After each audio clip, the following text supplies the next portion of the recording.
Et il est l'heure de recevoir notre Marco Polo de l'équipe, notre Pocahontas blonde, Hortense Diftin. Bonjour. Bonjour Julia. Non, Elena. My name is Elena. Je suis déjà partie en voyage, moi. Julia, elle est déjà partie en voyage. Voilà, c'est ça. Et Caroline est là pour la remplacer. Voilà. Alors, Hortense, parlez-nous de votre expérience de voyage tout vert. Bah oui, parce que moi, pour les vacances, je me prends un peu la tête. Parce que comme tout le pas monde... pour les vacances. C'est vrai, il y a un peu tout le temps d'ailleurs. Je prends la tête à tout le monde aussi d'ailleurs. Mais parce que comme tout le monde, je veux bien faire des efforts pour la planète. Mais encore faudrait-il que j'y comprenne quelque chose. Déjà, quand on va sur des sites pour voyager écolo, on vous dit que l'avion est le plus gros pollueur. Et sur la même page, vous avez un petit bandeau publicitaire qui défile pour vous proposer des voyages en avion pas cher. Ouais. Déjà, perturbation dans ma tête.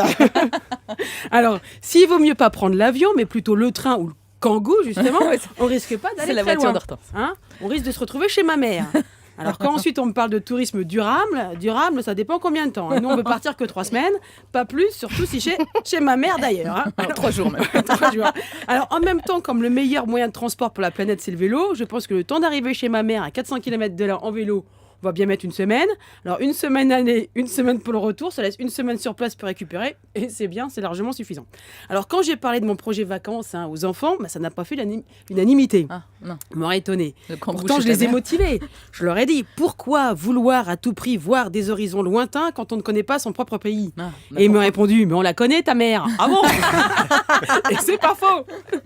Et puis c'est vrai, entre tourisme responsable, équitable, solidaire, on s'y perd. On choisit quoi ? C'est quoi le mieux pour moi ?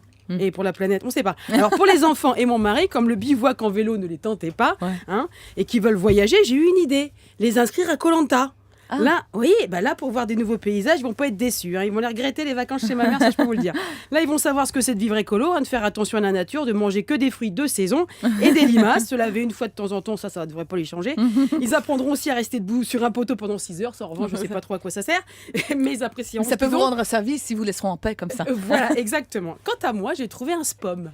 C'est quoi? Mais qu'est-ce que c'est un SPOM ? Qu'est-ce que c'est un SPOM ? Ce qui est respectueux en plus de l'environnement. Eh ben, moi qui suis normande, ça tombe très bien.